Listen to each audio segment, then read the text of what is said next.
આજે તો હું ખાલી એવો ભાવ જાગ્યો હતો, એક બે પાંચમાંથી એવો ભાવ હતો કે ગુંદાળા જવું છે. પહેલી વાર જયારે પુંજા બાપાને આવવાનું હતું ત્યારે પુંજા બાપા ભૂલી ગયા કે નકર કે હું કમળાપુરથી આવીશ ને આપણે બે જાવું. અને બીજી વાર આવવાનું થયું તા એના હાથ ખોટવાનું. એટલે આજ હું સવારમાં પુંજા બાપા પાસે ગયો એટલે કે તમારી ભાવના તમારે આજ પૂરી કરવાની છે. ભલે કોઈ ન આવે તો બાકી તમે એકલા જાજો ખરા, એનો આદેશ લઈને આવ્યો હતો. આવ્યા એ સારું. એટલે બહુ ગુરુ મહારાજની દયા છે. કારણ કે આ અવસરની અંદર તો કે વિક્રમ સાહેબે કીધું આરે અવસરમાં કે જેણે સદગુરુ સેવ્યા અને વસ્તુ કે બતાવી દેહમાં સુહાગી લાગ.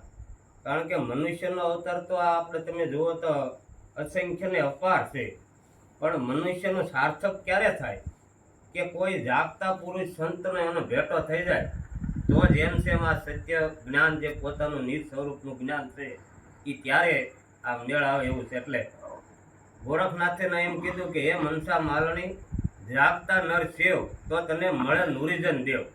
કારણ કે જે આ પદને પાવીને સંતો ભક્તો આદિ અનાદિ અનંતને અપાર થઈ ગયા, પણ ના તમે માથા પસાડી મરી જાઓ તો આ જેમ જેમ પ્રગટ અત્યારે વર્તમાનમાં જે આવા સંતો વર્તમાનમાં જે હાલી રહ્યા છે, વિહાર કરી રહ્યા છે, એવા પ્રગટને શરણે જાગો ત્યારે જેમ સેમ તમને તમારું સ્વરૂપની ઓળખાણ થાય એવું. એટલે આ સંતો આપણને પોકારીને કહે છે કે 4 પ્રકારના જીવ છે આ સૃષ્ટિની અંદર. પામર, વિષયી અને મુમુક્ષ અને પરમાર્થી. તો પામર પ્રાણી કોને કહેવાય કે આ જીવ માત્ર જન્મે અને એ ખાવું પીવું અને મોત આવે એટલે મરી જવાનું પામર પ્રાણી. આવું જેનું જીવન હોય, પછી પ્રાણી હોય તો ભલે જે હોય એને પ્રાણીમાં ખપાવે કે જન્મ મળે, ખાવું પીવું અને મોત આવે તો મરી જવાનું, બીજું કાંઈ આ મનુષ્ય અવતાર શું કામ મળ્યો છે, શું કરવાનું, કોઈ જાતનો વિચાર કે કોઈ વસ્તુ નહીં, એને પામર પ્રાણી.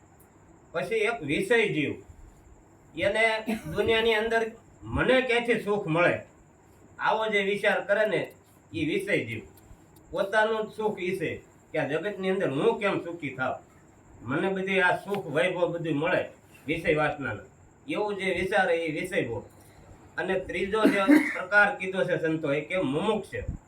એટલે જે માણસની અંદર કાંઈક જિજ્ઞાસા છે કે કાંઈક વિચાર કરે કે પરમાત્માએ આ 84 લાખ યોની બનાવી અને આપણને એક આ મનુષ્ય અવતાર બનાવ્યો, તો આ હુકમ આપણને આ મનુષ્ય અવતાર હુકમ પરમાત્માએ દીધો છે અને અહીં આવીને શું કરવાનું છે.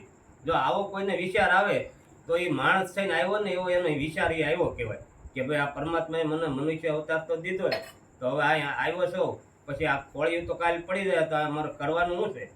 તો ત્યારે ચોથા પ્રકારના જે સંત ગણવામાં આવે છે એના શરણે જવું પડે. કારણ કે એ પરમાર્થીનો અર્થ પરમ અર્થ. આ સંસારની માઇલ પર આવ્યા તેનો પરમ અર્થ શું, તો તમારા સત્ય સ્વરૂપ છે એને જાણી લેવું પરમ અર્થ છે. તો એ સંતોના શરણે ગયા વગર આ પરમ અર્થ જે તમારો સદગતિ આ હાલતા અત્યારે વર્તમાનમાં જે સત્ય સ્વરૂપ છે એમાં ગતિ થઈ જાય એટલે બધું મટી જવાનું. એમાં જેની ગતિ થઈ ગઈ એનું કામ પતી ગયું. સત્ય એવું વસ્તુ આ જગતમાં શું છે તો એ તમારું નિજ સ્વરૂપ છે અને એ સત્ય સ્વરૂપ હાજર છે. એ કોઈ આવે જાય કે અહીંયા હોય કે પણ વિદેશમાં ન હોય કે પણ ન હોય એવું નથી.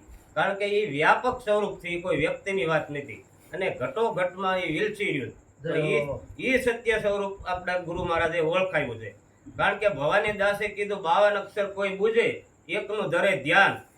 દાસ ભવાનીને કે ગુરુ જોધળ મળ્યા અને એક અક્ષરમાં નામ. કારણ કે આ 52 અક્ષર તો આખો સૃષ્ટિનો વિલાસ છે, પણ એ 52 ક્યાંથી નીકળે છે. ત્યારે ત્રિકમ સાહેબે કીધું કે ઓહમ સોહમ કે નાભીથી ઉલટે અને શૂન્ય શિખર જાય સોહાગી લાલ. આરે અવસરમાં જેણે સદગુરુ સેવ્યા.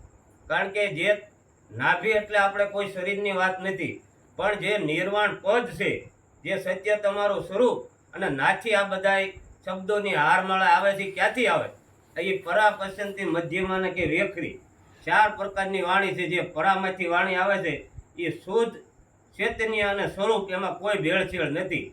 પણ આપણા જીવનની અંદર એ આવે એટલે મારું જીવન જેવું હોય ને એનું ભેળસેળ થઈ જાય અને પછી એનો ઘાટ ઘડાય એટલે એ વેખરી થઈને બારી આવે એટલે મારું જે ભળેલું હોય ને એટલે એની અસર ન કરે. પણ જો જેટલું સત્ય સ્વરૂપ હોય એ પ્રમાણે જો જીવનમાં મારા વર્તનમાં હોય એ પ્રમાણે હાલતો હોવ જીવન એવું હોય તો એ શબ્દ ગમે એને અસર કરે કરે અને કરે. આવું સંતોનો મહિમા. કારણ કે એ ગુરુ મુખની વાણી છે. ગુરુ મુખમાંથી જે શબ્દ આવે એમાં કોઈ ભેળસેળ વગરનો ન હોય. કારણ કે અમે ખાલી નિમિત્ત બન્યા છીએ. આ એક બોલે એક ખોળ્યું છે એ નિમિત્ત છે, પણ આની અંદર બોલનાર છે ને એ પ્રગટ છે અને બધાયમાં છે એ આવીને બોલે. અને જ્યારે જેમ છે એ જ્યારે બોલે ને ત્યારે કોઈ પણના ઘટમાં એ શબ્દ ઉતરી જાય અને એનું હૃદયમાં ઉતારી દે ને તો એનો પ્રકાશ થઈ જાય એવું. કારણ કે તમારું હૃદય જ્યારે ચોખ્ખું હોય છે ને ત્યારે આ વસ્તુ ઠેરાય એવી છે. કારણ કે સંતોએ એવી વાત મૂકી છે કે જો મન નિર્મળ હોય તો જગમાં કે કોઈ વેરી ન હોય. તો એના માટે તમારું અંતકરણ શુદ્ધ જોઈએ. કારણ કે પાત્ર પારખ્યા વગર આ વસ્તુ ઠેરાય એવી નથી. તમારું હૃદય તમારું ચારિત્ર એ જેમ છે એમ જો શુદ્ધ હશે તો આ જે અખંડ નામ છે એ નકર આપણે વીવડો હોય એમાંથી આમ પાણી ઉલે છે, પછી ડોળ હોય ને ત્યાં સુધી ચોખ્ખું ન દેખાય, પણ ડોળ બધોય નીકળી જાય પછી આશરું નીર દેખાય. એમ આપણા મનની અંદર કાંઈ પણ ડોળના જગતની અંદરના કોઈ રાગ દેશ આ તે કાંઈ સળ કપટ એ આપણા મનની અંદર બધું છે. બાકી શરીરમાં કાંઈ નથી. આત્મા તો સંયમ જ્ઞાની છે, એ તો અસંગ છે ને કોઈ વસ્તુ લાગે એવી નથી. પણ આ બધું ઉદ્ભવ એક મન પૂરણ થયું છે. આ આત્મા અને દેહ છે એ જડ છે અને વસાળે એક મનનું પૂરણ થયું છે અને એમાંથી આ જીવ ભાવ પ્રગટ થયો છે. કારણ કે એમાંથી આ મન રૂપી એક વિચારનું ફીંડલું નીકળ્યું અને એને આ દેહ ધ્યાસમાં આવી ગયો અને એને આ માની લીધું. ખાલી આ ભ્રમ જ થઈ ગયો છે. નકર જીવ છે એ શિવ જ છે. પણ 5 તત્વ અને 3 ગુણને સહારે કે આવ્યો હતો શિવ પણ કહેવાનો જીવ. આ જે 5 તત્વને માની લીધું કે હું આ શરીર છું, હું આ જન્મું છું, આ મરું છું અને મારું આ બધું વરણ છે, હું આ જાતિનો છું, આ બધું એણે માથે ઓઢી લીધું એટલે એમાં જીવ કહેવાય ગયો. નકર હતો શિવ જ. તો સદગુરુ મહારાજ જે આપણો આત્મા છે એ તો બધાની અંદર અજર અમર અવિનાશી છે. એ ક્યાંયથી આવવા પણ નથી, ક્યાંય જવા પણ નથી. પણ આપણી ઉપર જે આ આવરણ ચડી ગયું હતું ને એ સદગુરુ મહારાજે દૂર કર્યું. એટલે આને જાગૃત કર્યો. આ માથે ઢકાઈ ગયું હતું એટલે જે નામ હતું ને એને જાગૃત કર્યું. જે નિજ નામ તમારું હતું એ આ બધા આવરણથી ઢકાઈ ગયું હતું. તે સદગુરુ મળ્યા એટલે એને પાછું આ બધા પડદા કાઢી નાખ્યા અને મૂળ સ્વરૂપમાં લઈ ગયા. એટલે એ સ્વરૂપ તો જાગેલું જ હતું પણ આપણે આમ ઢકાઈ ગયું હતું એટલે સદગુરુ મહારાજે એને અળગું કરી અને જેમ સ્વરૂપ છે એમ જાગતું કરી દીધું. આવો સંતોનો મહિમા છે કે 21,600 સાલે રે જાપ અજંપા કહેવાય. આપણા ગંગામાં અભણ હાવ હતા તો એને શ્વાસની ગણતરી કરી લીધી કે 24 કલાકમાં 21,600 શ્વાસ હાલે. પણ એ કે જાપ અજંપા કહેવાય છે. અજંપા કેમ કે તમારી સુરતાની ના હાજરી ખાલી રાખવાની છે. શ્વાસ હાલી રહ્યા છે એ તમારે લેવા પડે છે. એ સહેજ ક્રિયા થઈ રહી છે અને એની જે શ્વાસની અંદર નામ ગાજી રહ્યું એટલે એ તો અખંડ ગાયા જ કરે છે. તો એ તમારે કે ખાલી ના સુરતાની હાજરીની જરૂર છે. એટલે કે આ 21,000 તો એ જાપ કહેવાય.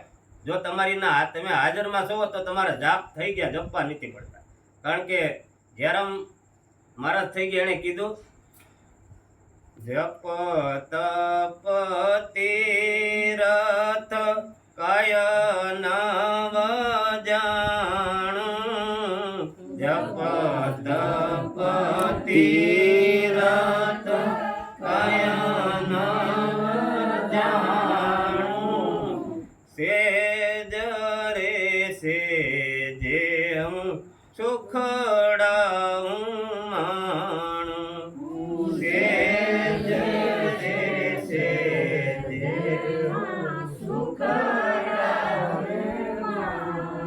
આજ રે સખી મારે આનંદની હેલી. આજ રે સખી રે મારે આનંદની હેલી. ગુરુ મુખ જોઈને હું થય સુરે ગેલી.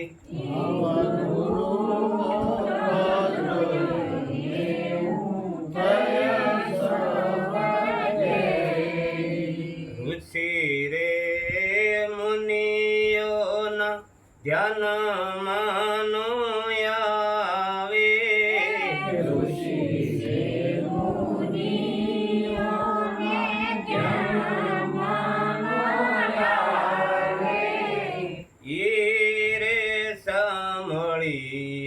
યજ મુજને બોલાવે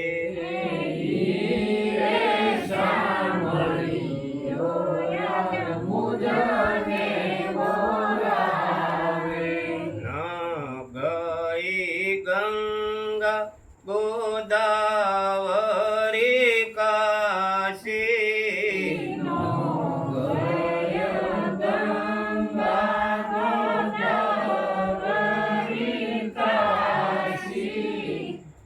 ઘેરે રે બેઠા રે મળ્યા શરે દમનવાસી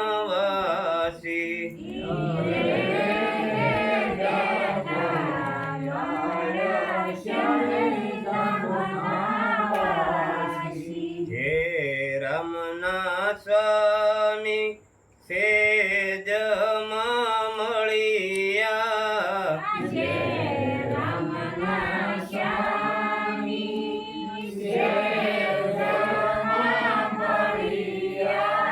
જોત જોતમાં અમને અઢળક જડિયા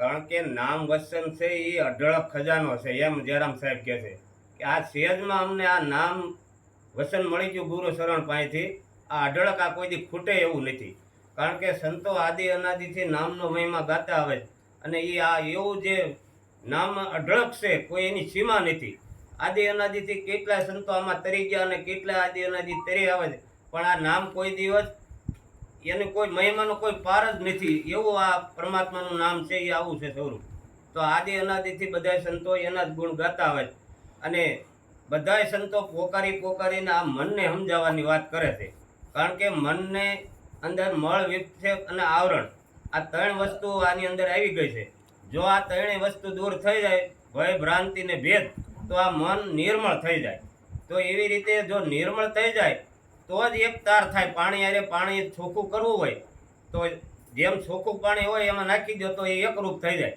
પણ કાંઈ ડોળ જેવું હોય તો એ પાણી અરે પાણી ભળે નહીં એમ તમારું અંતકરણ હૃદય તમારું એવું પવિત્ર જેવું છે એવું જો મન નિર્મળ થઈ જાય તો એ આત્મામાંથી એક પૂર્ણ જ થયેલું છે પણ જેમ છે એવું જો એ એવું સ્વરૂપ બની જાય તો એ પછી એમાં અમન બની જાય છે હમાઈ જાય છે પછી જે આ વિચાર સંકલ્પ વિકલ્પ આ બધું જે એમાંથી ઉત્પન્ન થયું છે કે બધું ના વિચાર શૂન્ય થઈ જાય આવું સંતોનું કહેવાનું અને આવું પરમપદ આપણને મળ્યું તો આપણે આવા કંઈક અહોભાગ્ય છે તો આવા સંતોનો આપણને સમાગમ થયો તો આવા જાગતા પુરુષનો આપણને સંગ થયો અને નકર તો આપણે આખી જિંદગી આમને આપણી બરબાદ થઈ જાત અને આ 84ની ખાણમાં જાત તો એટલે એમ કહે છે પરમાત્માએ 84 લાખ અવની બનાવી એમાં શ્રેષ્ઠમાં શ્રેષ્ઠ હોય તો મનુષ્ય છે કારણ કે આને સોનાની લંકરી કીધી સોનાની લંકા આપણે કેવી ને કે સોનાની દ્વારકામાં કે રણછોડ રાય બીજા પણ આ જ સોનાની લંકા સમજ્યા કારણ કે આને તમે એક આંગળી કોઈને એમ કહો કે ભાઈ મને કાપીને આપ તો હું તને 1 લાખ આપું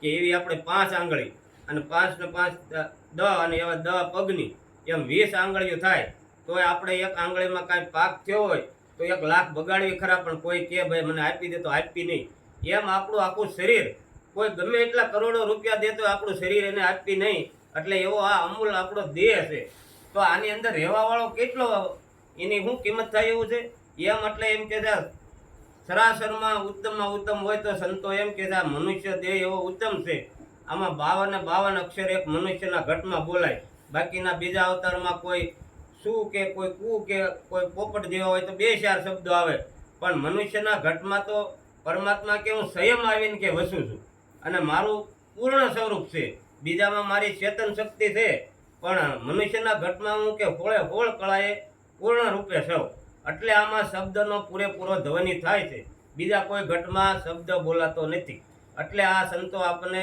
આ મનુષ્ય દેહની કિંમત સમજાવે છે કે ભાઈ આ મનુષ્ય દેહની કિંમત જેને સમજાય અને પછી સંતોએ શ્વાસની કિંમત કીધી કે એક શ્વાસ જાત હે 3 લોક કા મૂળ કારણ કે આ શ્વાસની કિંમત કેવડી એટલે ગંગામાએ કીધું કે વીજળીના ચમકારે મોતીડા પરવો પાનભાઈ અચાનક અંધારા થશે અને જોત જોતામાં કે દિવસો ઉયા ગયા 21,700 ને કાળ ખાય તો સંતોએ આ આપણી જિંદગી છે ને શ્વાસ ઉપરની કીધી છે કે તમારામાં પ્રાણ હાલી રહ્યો છે ત્યાં સુધી મોતી એટલે સત્ય નામ અને એની અંદર મન પોરવી લેવાનું સુરતાથી. તો એ જેનું આમ સત્ય નામ ઉપર જેનું મન પોરવાઈ ગયું એનું કામ થઈ ગયું. એટલે આપણામાં પ્રાણ હાલી રહ્યો છે. આ પ્રાણ આપણે શ્વાસની કોઈને ખબર છે કેટલા છે. એટલે સંતો ચેતાવે છે કે શ્વાસ આવે ને જાય એને કોણ રોકી શકે રે, તારી શ્વાસની મૂડી કે મૂલ્યવાન છે. કારણ કે આ શ્વાસ છે ને આપણા મોટામાં મોટું મૂલ્ય હોય તો આમાં શ્વાસ હાલે છે એટલા શરીરની કિંમત છે. પણ શ્વાસ એ કોના આધારે હાલે? એ એનું ઘર ગોતી લ્યો કે એ શ્વાસ ક્યાંથી આવે છે ને ક્યાં જાય. એ સંતોએ આપણને ઘર બતાવ્યું અને એ ઘર ગોતી લ્યો તો કે મોતી તમારું પોરવાઈ ગયું. આવું આપણને સંતો આ જાગૃત પુરુષો ચેતાવે છે. અને જે કોઈ આ મહાન ભક્તો સંતો છે એ આ સંતોના શરણે જઈ અને આ જેમ સેમ સત્ય સ્વરૂપનું અનુભવ કરી લેવા જેવું છે. આ વસ્તુ અનુભવ કરવાની વાત છે. અને જેમ સેમ અનુભવ થઈ ગયો તો એનું કામ પૂરું થઈ ગયું. આવા સંતોના પુરાવા છે. બોલો સદગુરુ મહારાજની જય.